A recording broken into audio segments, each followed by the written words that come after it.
Right. So it's wonderful. Thank you for joining us today, Akram Khan, for our Curve in Conversation. It's incredible to have you with us. And your work is sort of world-class, mind-blowing, totally out of this world. We love having you at Curve. So it's great you're speaking to us. I thought it might be interesting to sort of go right back to the beginning, and if you just share a bit about childhood and growing up and what your influences were, and sort of when you first started to sort of be aware of dance, if you like. Yeah.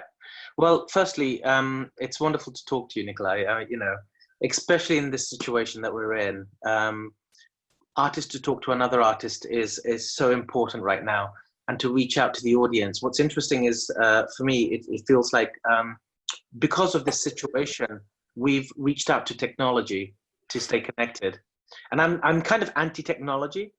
Have always been, but somehow I've embraced it because it's a placeholder.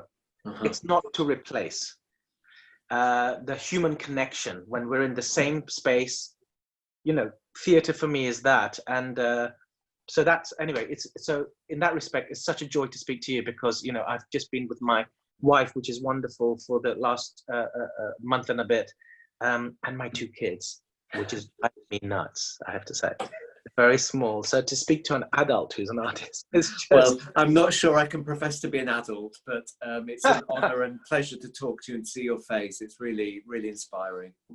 Well, thank you. Well, in answer to your question, I mean, I grew up, I mean, the bit that I remember as a child is growing up in a flat above my dad's restaurant. And it was really challenging, I have to say, because we were living with the chefs, we were living with the waiters. They had 1 room or 2 rooms, and we were above that. And then, you know, the restaurant. And so it was challenging, I have to say, but it was very messy.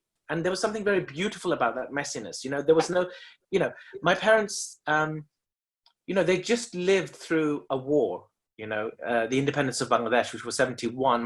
My mother moved over in 73 to London, and I was born in 74. So they didn't have an A to Z of how to deal with their new environment, you know. And so bringing up children, it's not like they'd lived in London for 10 years, acclimatized, and then I was born. I was literally born a year after my mother arrived in London. So but there was a charm in the messiness. So, you know, in terms, for example, you know, there was no such thing as schedule. I would go to bed when everybody else went to bed, which was usually 2 o'clock at night. And, you know, even if I'm 5 or 6, and you could call that bad parenting, but at that time that was okay. We were like hippies, or, you know, in a beautiful way, you know. And so, yeah, it's just full of stories, especially stories of reflection, because the chefs and the waiters were also from Bangladesh. My aunties and uncles, which are not my real aunties and uncles, but friends of my parents, were also from Bangladesh. And they were so homesick that they constantly had a celebration. They made up celebration. There was no even real celebration. They would just make up a celebration every Friday. And that would be the excuse to come and gather together, you know, like the cavemen did. You know, that community where you'd gather together around a fire and share stories. And the stories were shared through music, dance, poetry, and theater. Those were the ways that they expressed themselves. And so, in a sense, I was born into a very musical theater dance environment. It wasn't that I switched on to dance at a later stage. I came out of my mother's womb while people were singing, you know, literally. And yeah, it's just, I just have a lot of memories of being very happy, you know, because in a sense, my body was kind of a museum. And I realized that many years later, that my body was, they were kind of instilling their memories of Bangladesh through music, through dance, through theater, through poetry, in me and other children. So we would retain their memories just in case they didn't want us to forget it, and they didn't want to forget it. So the way they did the ritual of keeping their memories alive was by sharing it and teaching their children. And so I grew up in that kind of chaotic, and then, you know, of course, there was my dad working in the restaurant, and then when I was a teenager, but in between that stage of a child and teenager, I had this amazing experience with Peter Brook that really took me out of that small world into a very expansive world, the world of theatre, global theatre, really. And yeah.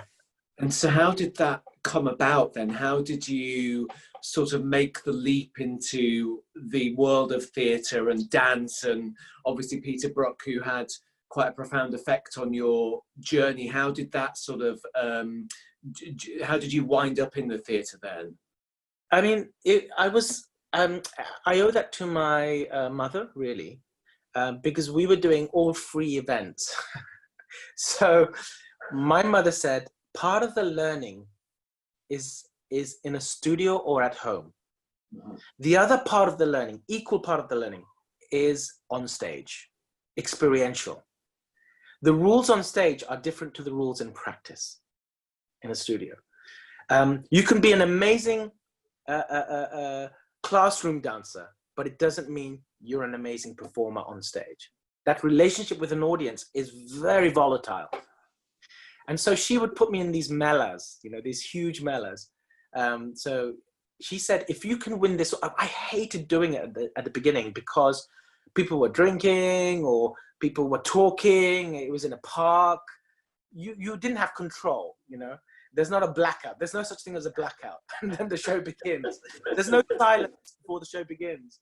There's no claps at the end, or perhaps there's some claps, but it's so random, you know. And so she said to me, this is your test. If you can win this audience who don't pay to come and see you, then you can win an audience that pay to come and see you because they're educated in a different way. This is the raw audience that you have to aim for. And I didn't understand that at the time, but she didn't care. She just literally threw me in every summer festival, every winter festival. That was, you know, we never got paid, of course, because we were children and we were learning. And, you know, it was organized by Bangladeshi and Indian communities, you know, families, friends, put it together. At that time, it wasn't so sophisticated. Melas these days are extraordinary. But in those days, it was just, you know, the stage wasn't properly, you know, it wasn't a real stage. There wasn't a real lighting.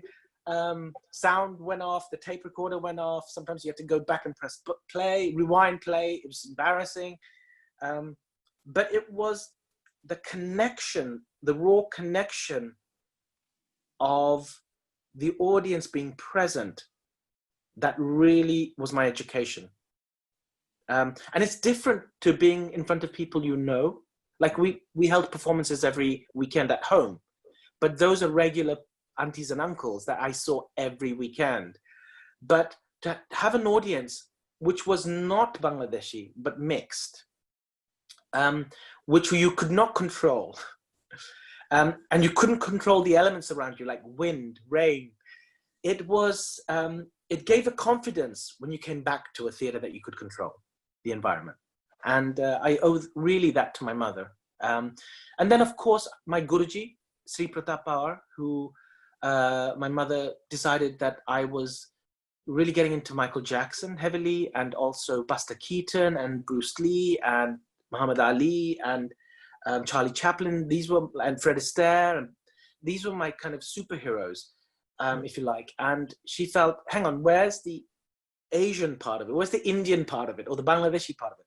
And the closest she got was my Guruji, which was, who had moved to London from India, who was trained by Pandit Biju Maharaj, who was, you know, a maestro, a living legend. And he took me under his wings, but he took my sister under his wings too. And my sister was 4 years younger. And that was a nightmare. That was humiliating because she was in classes above me. But she had raw talent and I didn't. If anything, my talent would be that I will not quit. Oh. And so talent doesn't grow. Talent is what you're given, and that's it. So she was lazy. She really didn't, she never practiced. She was a natural.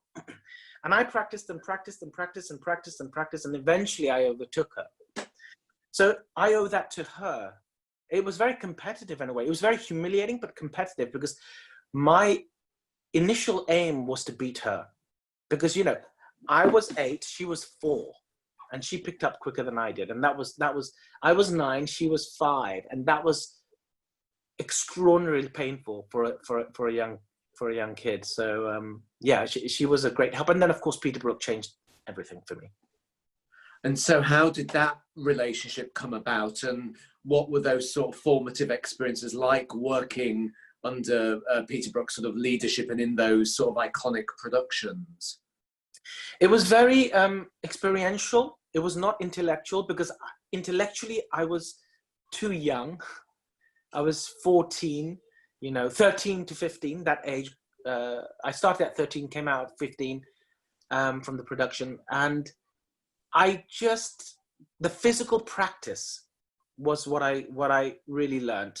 And of course, listening to Peter's stories, the way he gave notes was through a story, an anecdote. And I loved that. I was always looking forward. And he would, you know, the play is bloody 9 hours long. 11 hours, if you consider the 2 hours in between with the 2 breaks. So it was 3 hours, part 1, interval for 1 hour, 3 hours, part 2, interval, 3 hours.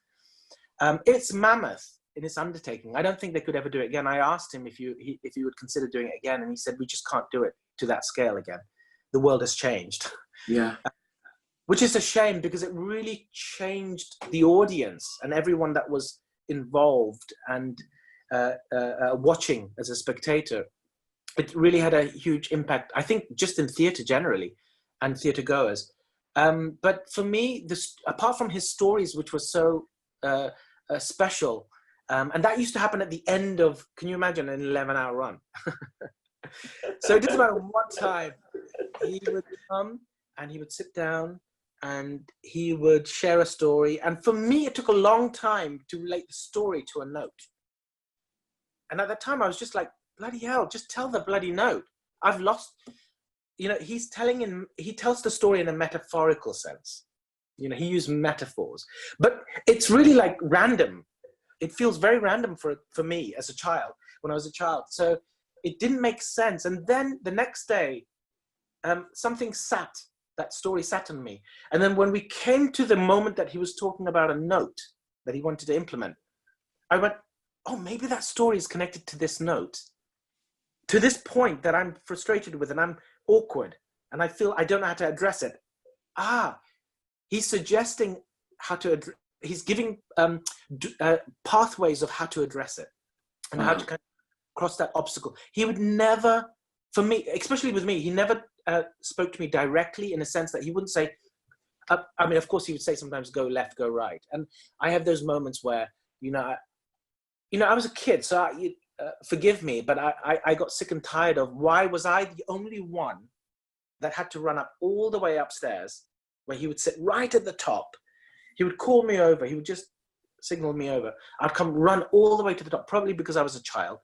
And he would just say, could you move 2 steps to the right? Just at that moment. Thank you, Akram. And then he would send me back. But he wouldn't do that with the others. He would come down for the others. Little anecdotes like that, like, I just remember being so frustrated. But for me, what he was doing, when I reflected later, was, in a sense, he was choreographing the space and the energy. The text was the text. Of course, he immersed himself of years of research with his writer to create that text. So he knew it inside out. Mm-hmm. But how he addressed it was, how does he place bodies in space when that text is addressed or announced or executed? He was very interested in the choreography. He may deny that, or he may say he looked at it differently, but that's how I saw it as a child. I was like, oh, why would he move me 2 steps this way? I can understand why now. Yeah. Yeah, it was a great learning experience. It changed the way I looked at art, because up till that point, with my aunties and uncles, and of course, even with my Guruji, it was something of a hobby. It was not a career. Once I entered working with Peter Brook, but it was not just about working with Peter Brook. It was about the collective group that he had brought together. These were people. I don't know if you have actors like that anymore. I'm sure you do. I mean, that's all they do. They have no other reality. They constantly are in a perpetual sense of questioning their role. How could I make that better? Why didn't that work? And it rubs off on you. It really does. And I think that's the best way to learn. I think if my father or mother had said, this is what's right for you, this is how you practice, I don't think I would have learned in such a open way and willing way. The way they did it was they never ever said to me, come and listen. They were talking and you would be amongst them and you'd be like, why is he so concerned about the sound S? There was this one actor who was obsessed with the sound of S, the letter S, and how you pronounced it. Because most of the actors were not English speaking. I mean, it was an English language, but their first language was something else, another language from where they came from. Whether it's from Africa or from India or from Italy, so the language was a musical thing for them. Uh-huh. It wasn't the way we look at language as, okay, it's to communicate text. They almost addressed it in a musical form. Some of the actors. So there were so many things I learned. And of course, the physical ritual that, actors come together, the first thing that they do is it's physical. We do a physical exercise. We do a physical training before we start even going to the voice, before we even look at. So there was a rigor there that I fell into with them. And they were really relaxed with me. They never pulled me in. They never said, you have to do this, apart from the rehearsals, of course, or the show. But the practice was the biggest thing I learned, really. How amazing to have that sort of as a formative experience sort of in the theatre. And also I think what you say about first your parents and your sort of wider family, and then this first experience of theatre, being able to observe and empowered yourself to make choices and discoveries and work out what sort of works for you and what doesn't, rather than being sort of told. And I think that's so important in all of our practice, whether it's choreographically or directorially in a rehearsal room. It's about empowering everybody who's working on a production to find their own way, make choices, support them when they fall. And I think that's what really creates work that's extraordinary and sort of transcends anything really. Because I think if it's one singular person, even if that person has the most incredible idea, if they're sort of didactically telling a group of people what to do, it can never really transcend that person. Whereas if it's a shared experience, then it really does sort of take on, something quite monumental, I guess. Yeah. And I feel, there's something about when we first met that I recognized that in you. That's something, when we had a conversation, I was very like, he wants to create a kind of, Nikolai, want to create a kind of environment that is collective. Yes, there is a leader. And in a sense, that's how I learned to work in that way, because in a sense. Yeah. And I think it really struck me when you were talking about growing up above the restaurant and this idea of it being messy. But within that, there's clearly structure, because there's a Friday evening get-togethers, there's a structure of opening a restaurant and all of the machinations and the order that requires. But there's a sort of messiness, frisson around that. And I think that's, I think all the best work comes out of that. And that's certainly something I love at Curve, that there's a sort of messiness and sort of joie de vivre and a sort of hectic quality about it. But it's within the structure and the construct that building gives us. So we can go in there and, whether it's you workshopping Until the Lions or us, rehearsing a show, we can be sort of messy and anarchic within the space, but we're held safe within the sort of framework that the building gives us. Yeah, absolutely. I mean, it's so wonderful, isn't it, Nikolai? In a process, for me, the beginning is really exciting, because you just literally, everybody vomits in all their ideas and you just throw it into the room and you go, how do I sort this out? Okay, what means something to me? And then it's quite painstakingly arduous to go through putting things together and then things fall away because it doesn't connect with, it's like a jigsaw really. And then the end is very exciting for me because it's really about how it all comes together, all the other elements, elements that we don't get to see. And that's what has been so extraordinary working with the curve in that respect, because, I have the element of the lighting over a period of time, on stage, not imagining it, but suddenly the process of lighting, the process of music, the process of the stage, the scenography, costumes, they all start to, it's not suddenly you put it on, they go with you on that journey towards the end. So they transform, the lighting design transforms from the moment they begin to light it to the premiere. And that is a gift. I feel very privileged to have that relationship with the curve, because it's always given me, you've always given me the space to kind of have different elements and live with it. Yeah. Well, understand what you want to say with it.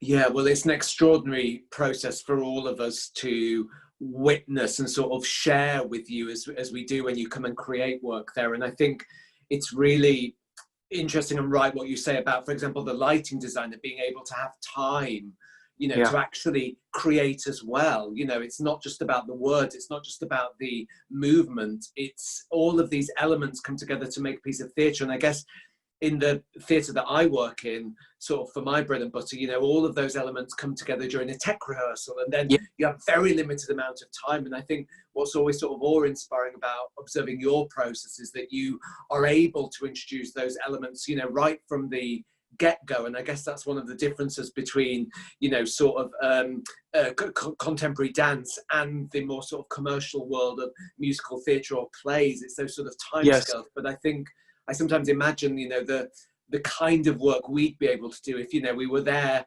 from day one with the lighting designer and the set and all of that. It's such a sort of different process. And I sort of just thinking about your sort of process a little bit, and the work that I've seen, it's sort of, it has a searing sort of intellectual sort of through line, which sort of really is arresting and quite sort of volatile. I think there was a word you mentioned earlier. It's really quite violent. It shakes you. It makes you think about the world in a different way, but also your capacity to explore and understand the human condition is profound. And so when you bring the sort of intellectual side of your work with the emotional side, it has a really earth-shattering effect on an audience.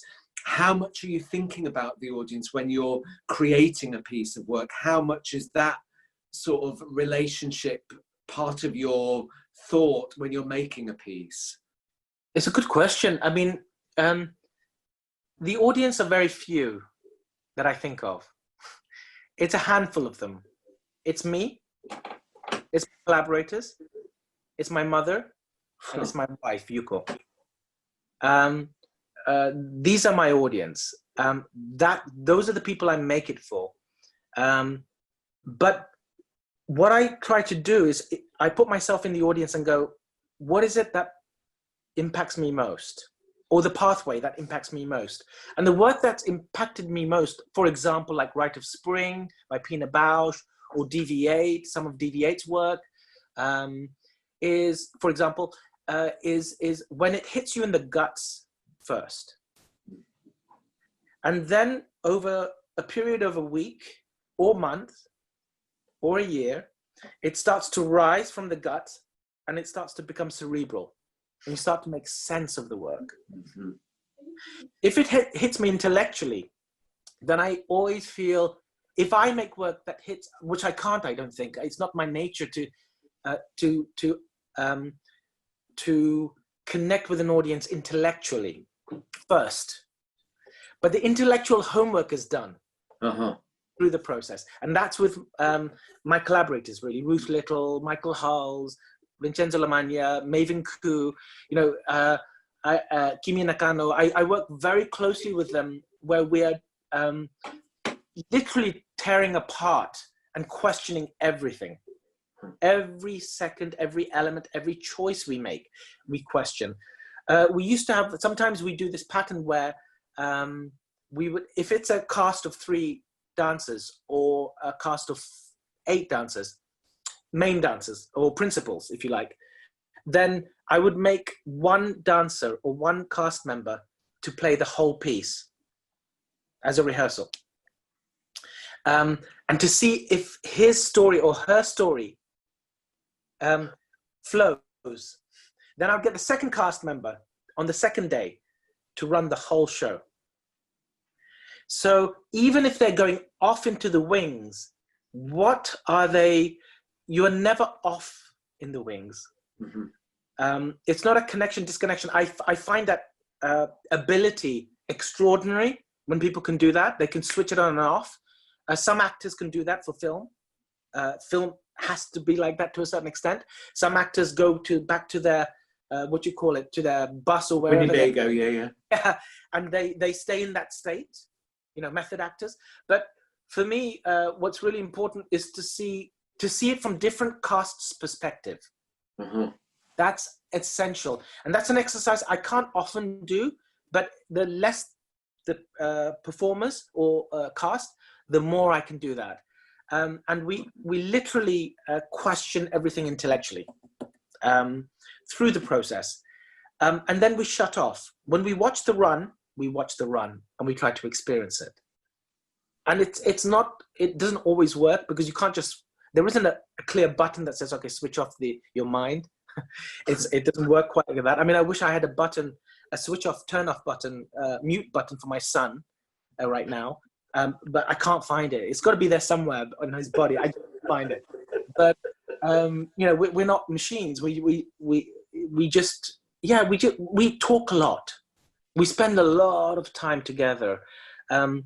That's difficult for my collaborators. Some of the collaborators that chose eventually not to work with me, because one of the things I demand or ask of them is that when we are in creation for those 3 months, you don't do anything else. And that's really hard because we're so multitask. We have so many layers of work. Yeah. But when I'm in the studio, preparation is different. We have a 3-year lead up usually. The first year is gathering, hunter-gatherers, just gathering seeds, poems, words, images, film, YouTube stuff. We bring it all together depending on the seed that I've planted. Uh-huh. That seed might be as abstract as the word mortality, for example, or as literal as mortality. But then we bring things together and then we start to make sense, or we say, let's play with this the second year. And so that second year is when we start really playing with all the things that we've collected, and things fall away.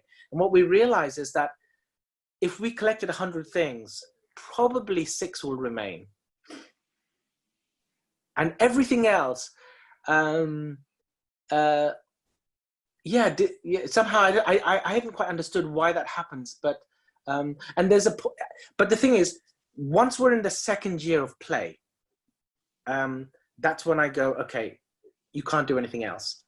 But in the first year, while you're collecting other things, for sure, you can be working on another project, and that's challenging for, people, some artists that I would love to work with, but we couldn't make it happen because I asked 3 months of their time.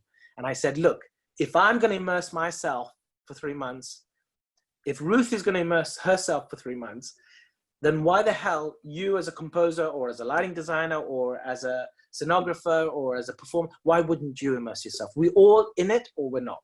Yeah. You want to be collaborative equally, have a sense of a community, then you've got to be all in as much as I am.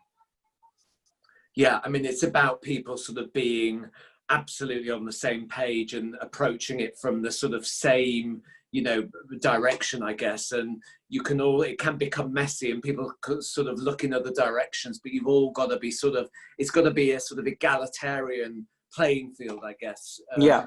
And does that process then, so for example, if you're creating a piece for your own company or you're working on the scale with English National Ballet on your recent Giselle, for example, does that process apply regardless of scale or sort of form, or does the sort of process adapt with each sort of the sort of tone and style of a piece? For example, you asked me about Giselle. I mean, to have 60 dancers in a studio, I would say in the room, it would be sometimes, 80 to 90 people with collaborators and the dancers and the dance masters, teachers and mentors and et cetera, even from E&B. So it's a whole collection of people.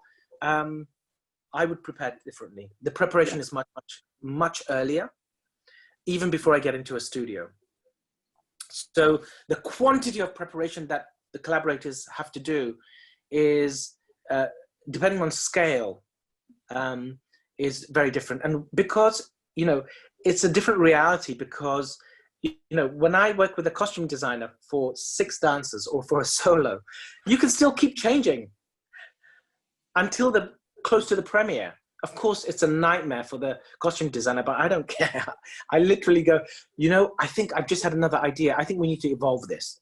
And that's 2 days before the premiere. You cannot do that with a large scale company, because they cannot suddenly rechange 70 costumes or 100 costumes. So there's a different sense of reality and a different benchmark. So even the music, the kind of play that I would normally do, the length that I would take to play is different. It would be shorter. So what I do now, I set up a different kind of process, in the sense that I would have research dancers that I would generate material on before I even start to work with E&B. And those are dancers that are hired by E&B, but chosen by me. And they would be classically trained, because in a sense, if I'm working with purely contemporary dancers, that language would be very different to what the classical dancers would offer. And suddenly I'm going, hang on. It's like, working with a group of actors that speak English and then going, well, actually, I'm going to do it in German, working with German actors. It changes the whole ballgame. So for me, that research time is instrumental. And usually that's between 4 and 6 weeks. Yeah. So a 2-week period each slot, 2 week, 2 week, 2 weeks. And we've generated a lot of material. So when the dancers do come into the studio, they're not waiting around. And also because, the classical ballet world is very different. They operate in a very different speed to us. They have to put up a show, like a musical in a sense. If it's re-rehearsing an old Giselle or an old Nutcracker, then they have to remount it in 2 to 3 weeks max. That's not how. I can't go. Let me just indulge for a few days on this one movement. It just can't happen like that. Yeah. So we learned very quickly from Dust, the first work that I made, which was a 20-minute piece with them, and that was really a learning process. So we took Dust with us, that experience, and then we just literally cemented those policies, if you like. Then with Creature, it was almost like second nature. We knew. I mean, Giselle was different Creature is going to be very different to Giselle, because Giselle was, I would say, if I'm being crude, I would say it's 70 to 80% their language. And I intentionally wanted to go into their world and their language. And I would say 20%, maybe even 15% my world. Creature is the exact opposite. But it was easier perhaps for me to get into their world because it's just a few of us. Going into Creature process, to ask 70 to 80 people to come into my world, from doing 80%, which was their world in Giselle, to suddenly doing 20% of their world, 80% of mine, it was a huge leap. So it's a very contemporary work, I would say, much more my world. But still their language is, what's important is to find your truth in their truth. One thing I didn't want to do was, I always asked the question that when I was making Giselle was, if I look at the work and I see them perform and I go, well, my dancers could have done it better, then I would have failed. what's important with all collaborations is whether I'm working with an actress or an architect or a poet, is it's about coming in the middle and refinding my voice in their world, and them refinding their voice in my world. I always ask the question, do I feel that I can take that artist somewhere that they couldn't have done by themselves?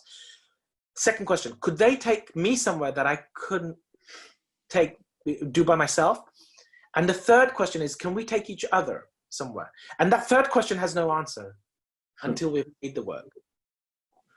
And you mentioned musicals there, and we've talked a little bit about musical theatre, you know, in many of our conversations in the past. Yeah. And obviously your sort of delight and your desire to explore new art forms and push boundaries is you know, is absolutely clear and absolute. What is it about musicals that excite you and sort of have piqued your interest? Well, I mean, I grew up with Bollywood.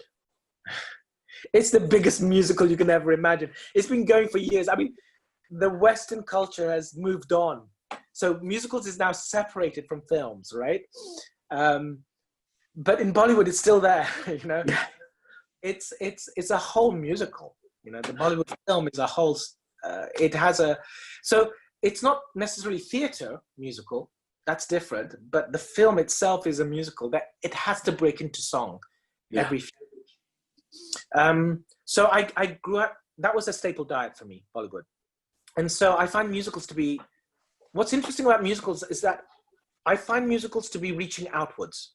Mm-hmm. So it's a form of escapism.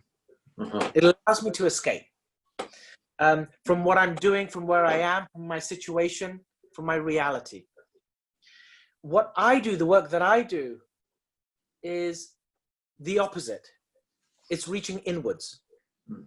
It's about not running away from your reality. It's about questioning your reality. And both are completely different directions, but they're equally relevant and equally important. Yeah. It's just a very different direction. Yeah. I'm asking you as an audience to question your reality. So in a sense, I'm not guiding you outwards to escape. I'm saying, no, don't run away. It's basically lockdown. It's the syndrome of lockdown, you know. You can't escape. There are too many people here. You can't just leave, hopefully. So it's in a sense, it's edgy, it's darker, the work, the questions that I ask. But what's interesting with musicals, they're mutating and evolving. You know, there's a musical called, I think I might get it wrong, Come Home Away, or Come From Away. Yeah, you know, the subject itself, you know, it's embracing very relevant and current issues, and you're doing that, and so the musical is the whole thing about musical is changing. You know, it's not just based in the 50s and 60s and 70s. It's transforming. You know, one of the things that I saw recently not recently, some time ago, but in a rehearsal form, was the American production. I've forgotten the name. Not West Side Story. No, it was about the French Revolution. Les Mis. No, is it? It's a lot of African American actors. It's through spoken word, rap. Hamilton. You know, so that was a kind of a game changer in a way. Of course, for me, it's a spectacle, but nonetheless, it's a game changer. So the rules are being pushed. Yeah. And that's what's really exciting. And, you know, as an Indian classical dancer, and I think most Indian classical dancers would agree, music, dance, theater, or text are not separate. Mm-hmm. They're inseparable. So it lends itself, in a sense, Indian classical dance is a musical. Yeah. Really. And I think sometimes that's why musicals get a bad rap occasionally, because there has sometimes been this tradition where somebody will be in a scene and they'll be speaking quite naturalistically, and then suddenly music will begin, which sort of japs you out, sort of judders you out of that scene, and then that person starts singing, and their body is almost disconnected from the atmosphere it was creating when they were in the scene together. Yes. And I think our contemporary way of looking at things, and certainly the way I feel very passionately, is that, you know, whether you are singing or speaking or moving through choreography, it should all be within the same world, the same atmosphere, the same tone. There shouldn't be a sort of jarring differential between these things. And then the way the whole scenic elements move and the whole way lighting moves, it should be sort of like a collage of all of these elements that create a musical. I think that's when it's at its sort of most effective. But when it's sort of jarring from one thing to the other, then it just feels like a sort of disconnected series of badly thought out bad edits in a film, really. Yeah, I completely agree. I mean, what's interesting is it's a bit like when I see dance in theatre sometimes, where this is the moment of dance, and then you switch off the narrative in your head and go, okay, let's just enjoy the dance. Yeah. Oh, we're back to the narrative. The words have begun. And it's the same thing with singing. Okay, they're going to sing, so let's just enjoy the music. And when the dialogue comes back in, I switch back on, you know, and go, okay, now we're part of the narrative. So there's this kind of jarring of to and fro, like, am I in it? Am I out of it? Am I in it? Am I observing it as an abstract thing? So for me, I completely agree. Contemporary musicals are far more embracing that way where you're never in and out. You're always in. And all the forms are never cut clinically. Yeah. Yeah. And it's fascinating because, I mean, you look at something like West Side Story, for example, that we did at Christmas, and the way that's constructed, it's absolutely sort of moving effortlessly from words into music, into dance, and then sort of, you know, both narrative dance, but also very abstract sort of dream ballets and all that sort of idea. And, you know, so the very sort of foundations of the musical absolutely subscribe to what we're talking about, but somewhere just along the way, it's sort of got a little bit lost in translation. And now it's like we're bringing it back into this sort of wonderful, sensuous thing where everything sort of glues together and you don't see those edit points which jar you out of the world or out of the characters. I think the craft lies in how you erase the jars. Exactly. That's where the craft, and it used to be just taken for granted before that those jars are there. It's really amazing. When I did Giselle, I was constantly going to the ballet dancers like this and going, can you hear in the silence when they're doing bourrée, when they go on their, you know, point shoes, that you can hear on the stage? Does that not bother anybody? And it's just been accepted that that's okay. It took me a while to get used to it, and then I said to Vince, we've got to do something about it. Can you put some kind of that quality in the music so it doesn't suddenly go, here's a moment of silence and this abstract sound, people, you know, or if you have 30, you know, dancers on point shoes and we're pretending that it's still in silence, you know? The herd of elephants aren't really there. No. And it's not a bad thing, it's just something that's just become accepted. And it's a tradition, if you like. And I respect it because Indian classical dance is the same.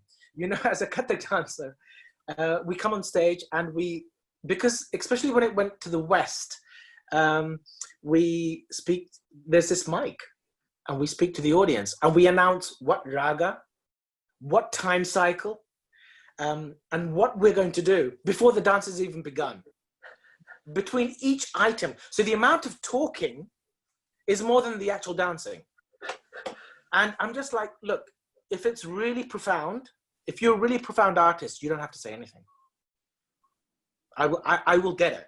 I will feel it. I will connect with it in my way. But it's a tradition, you know?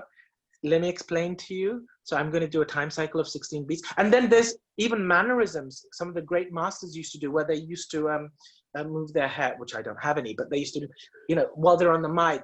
And and they would cough, and you know, it's very raw, and that rawness has then become a caricature because everybody else, the next generation, copies that.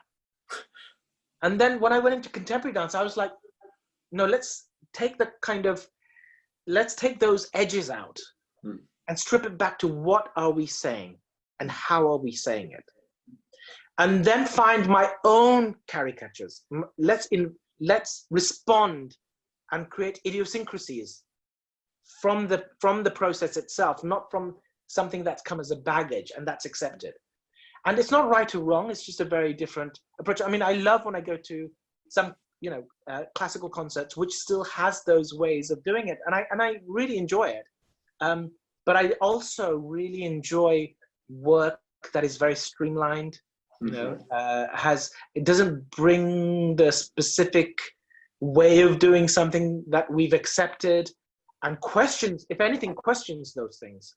Yeah, and I think, again, just sort of going back to the idea of musicals, I think because for so many years people have to do these replica productions where they're recreating choreography or original staging, and what it does is it denies that very exciting and fundamental thing you've just talked about, which is questioning everything. Yeah. Why, what, where, who, wherefore, constantly searching and questioning. And the minute you, I find that the minute you stop asking questions and you're told to do something because either somebody's telling you, a producer's telling you, or it's in the script, then you stop asking why, and the work just becomes meaningless and vacuous and empty.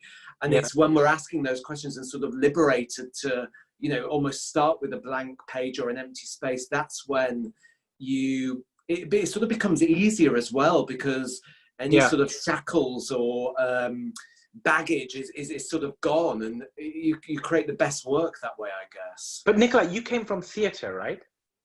Yeah. I mean, how did you get into musicals? How did that?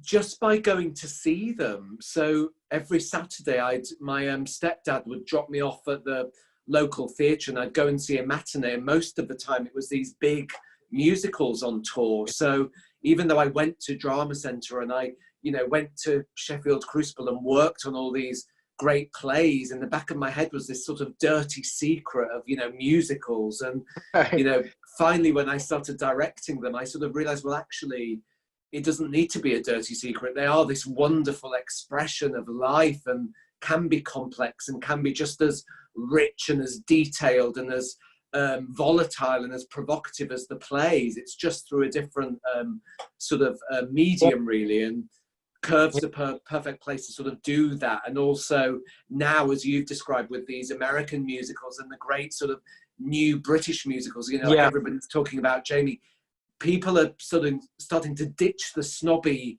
sort of response to musicals and started to accept them as part of the sort of mainstream repertoire, and audiences love them. So, they're a great thing. I mean,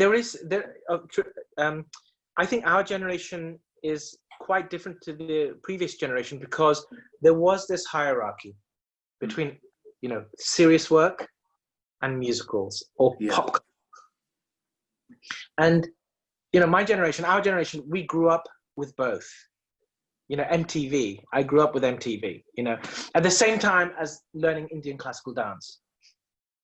And I could not say that Michael Jackson's dancing or Fred Astaire's dancing or Charlie Chaplin's storytelling was any less relevant or crafted or nuanced than the Indian classical dance that I do. So in a sense, our generation kind of perhaps found, it flattened the hierarchy. It was not so vertical. It became more horizontal. Yeah. We could see craft. For me, there's only good art and bad art. That's the way I look at it. It doesn't matter what genre it is or what form it's presented. You can feel when there's craft. You can feel when there's rigor. Yeah. You can feel when there's research done. You can feel when the dramaturgy, the spine of it, is thorough and it's not brittle. So I completely agree with you. Yeah, likewise. And I think what you say about research is so important, because with actors we'll do our research and look at the politics and the society and the sort of the time the play's set in. Well, you could argue that an actor walks on stage, nobody's going to know whether they know about American history or the politics of 1950s New York or London in the 1800s or whatever it is. But again, you can, as you identify, you can feel it. and it's that sort of weight and that sort of sense of a reality which a performer brings on stage, which is sort of, you know, you couldn't say, haha, they've done their research, they've done their work, but you can feel it. And when it's not there, you equally feel it, and you are not as connected, because there's something lacking in the weight and the rigor. Well, the rigor of it, exactly. And it's like what you were saying at the beginning. I feel, I mean, I would argue your talent is monumental, but I sort of identified when you said, actually, you know, my talent wasn't as big as my sister's. I know my talent isn't great. It is a generous amount of talent I've been given, but it's not a great amount. But through hard work and rigor and sort of viscerally applying yourselves to things and absolutely putting the hours in, you can amplify that talent you've been given and create great work. Yeah, I completely agree. Yeah. And so do you miss performing? I mean, so much of the early part of your career was as an artist expressing yourself on stage, and now that's, as you sort of move into this next chapter of your life, that's no longer such a sort of prolific part of your sort of makeup. Do you miss it? You know, the reason I'm slowing down in performing is because of the training that I have to do. It's not because of the performing. As I get older, my body needs to prepare longer. Mm-hmm. So, you know, if I'm on a show day, you know, I could warm up for an hour, or a few days before the show day, you know, I would train for a few hours, rehearse for a few hours. Now I have to do 4 hours of training every day, or that's what I feel I have to do, just to even not perform, just in case I do have to perform. You know, so because of what's happening right now, our situation, of course, this whole year's out. We were meant to be touring 3 different productions.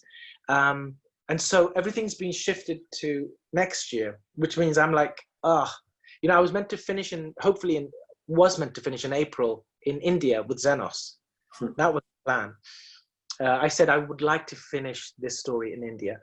But now there are dates coming after that, in the autumn, in the summer, in autumn, for America and for the other Korea and et cetera, because we had to cancel now, which means I'm looking forward to the performances. What I'm not looking forward to is another intense year of training.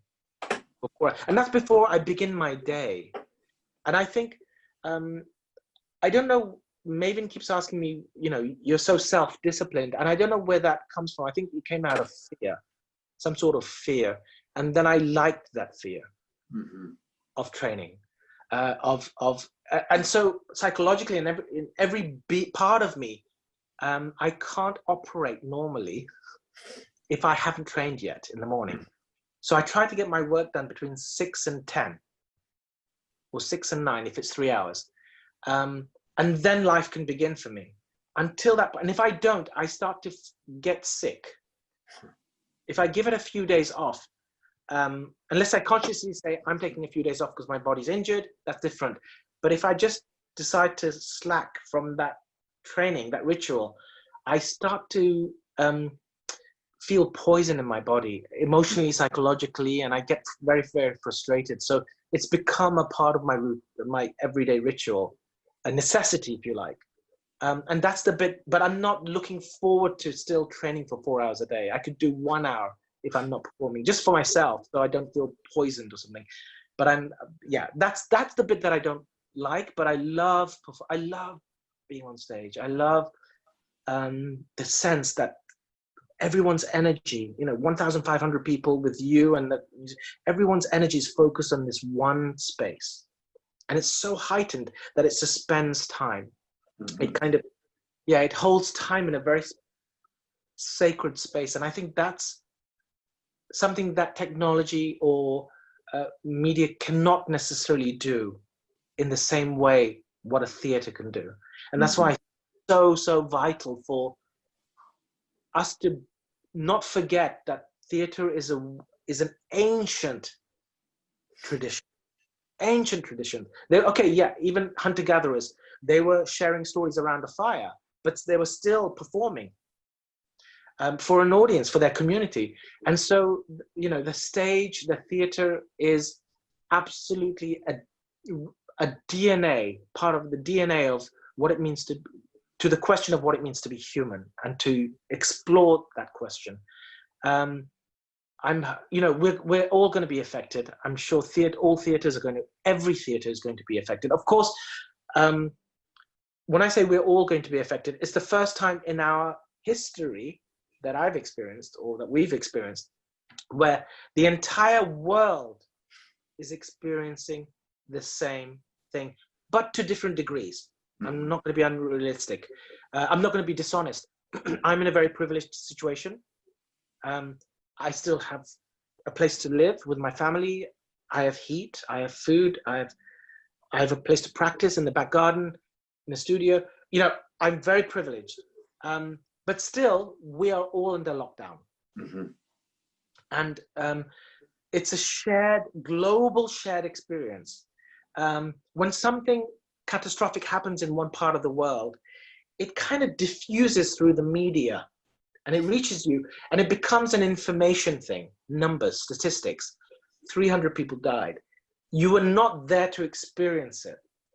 But this experience that we're experiencing, I think it's so negative, but at the same time, there is so much to learn from it in a positive way.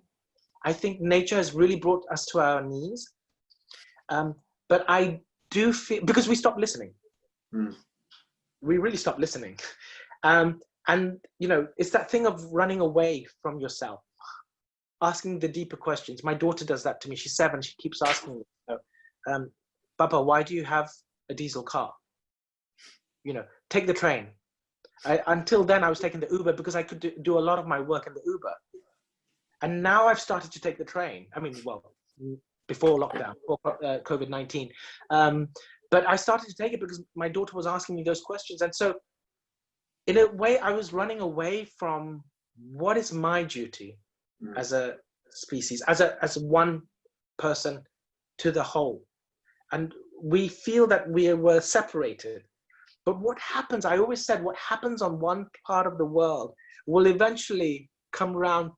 The repercussions of it will affect us. What I've realized is that human ecosystem, in this period, the human ecosystem of how they're all interconnected has revealed itself. What happens to meat? What happens to the fish market? Everything, every walks of life, every area, whether it's politics, whether it's the industry, food industry, everything affects everything else. Mm-hmm. All action has a consequence, doesn't it? Yes, you know, absolutely. Positive or negative, and there is absolutely no sort of running away from that fact. No. And it feels like this episode, this moment in all of our shared experience is absolute sort of proof of that fact. And Nikolai, if we absolutely need a trusted, safe place to explore that. And that is the role of an artist, and that is the role of stage. We need we've always had it in different civilizations, throughout different civilizations, the sense of a theater, a space which is trusted, safe, where we can ask profound questions. We can ask unprofound questions. But the fact that we are coming together to share something, that is what it means to be human. That is a part of our human DNA. And so will theater be necessary? I don't know if we will entirely go back to the same way as before, but yes, that answer for me of theater is necessary, my answer, theater is necessary, will remain the same. No matter what we experience, what challenges we have into the future, theater is absolutely necessary. Well, that's the absolute sort of perfect place to end our conversation. Akram, it's been such a pleasure, such an honor, so inspiring talking to you today. So thank you so much. Thank you, Nikolai.